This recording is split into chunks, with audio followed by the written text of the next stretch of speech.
শীতকালে পিঠে খাওয়ার মজাটাই আলাদা। আমি দেরি না করে নারকেল কুটতে বসে গেলাম। তো হ্যালো বন্ধুরা, তোমরা সবাই কেমন আছো? এদিকে আমার প্রায় নারকেল কোড়া কমপ্লিট হয়ে গেল। আর বন্ধুরা, তোমরা এই যে ব্যাটারটি দেখতে পাচ্ছ, আমি এখানে কোনো কালার ব্যবহার করিনি। এটা আমি বানিয়ে নিয়েছি শুধুমাত্র বিটের রস দিয়ে।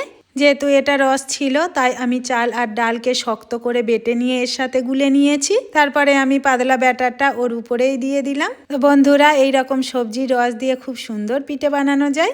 আর তোমরা কারা কারা এইরকম ধরনের পিঠে খেয়েছো? তারপরে আমি এই ব্যাটারটাকে নিয়ে চারিদিকে গোল করে ঘুরিয়ে দিলাম, যাতে এই পাতলা ব্যাটারটা চারিদিকে গোল হয়ে যায়। যেহেতু আমি পাটিসাপটা বানাবো, তাই আমি লম্বা করে নারকেলের পুরও দিয়ে দিলাম। তো বন্ধুরা, আমি এই পাটিসাপটা পিঠেটা কিভাবে তৈরি করেছিলাম অনেকে জানতে চেয়েছিলে। তো এই পিঠেটাই বেশি পুর না হলে খেতে ভালোও লাগে না। তারপরে আমি এটাকে আস্তে আস্তে রোলের মতো করে নিচ্ছি। আর দেখো বন্ধুরা, কি সুন্দর লাগছে। তো বন্ধুরা, বিটের রস দিয়ে খুব সুন্দর পিঠে বানানো যায়।